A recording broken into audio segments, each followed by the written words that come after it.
வண்டியில டிராவல் வந்திருக்கேன், வந்தே பாரத் ட்ரெயின்ல. இந்த ட்ரெயின் எனக்கு ரொம்ப பிடிச்சிருக்கு, ஏன்னா ஏசி எல்லா ஃபெசிலிட்டிஸும் இருக்குன்னா. அப்புறம் இந்த ட்ரெயினை புதுசா கலர் பண்ணியிருக்காங்க, ஆரஞ்சு கலர்ல.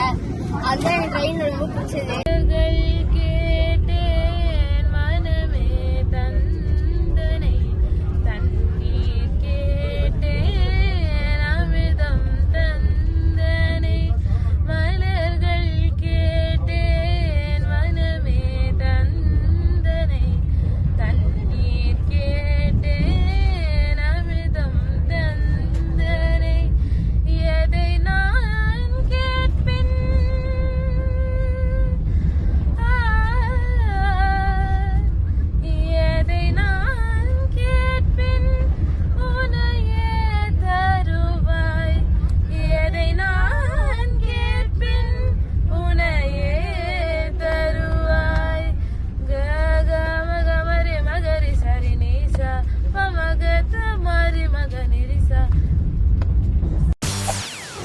செய்திகளை உடனுக்குடன் தெரிந்து கொள்ள உடனே சப்ஸ்கிரைப் பண்ணுங்க.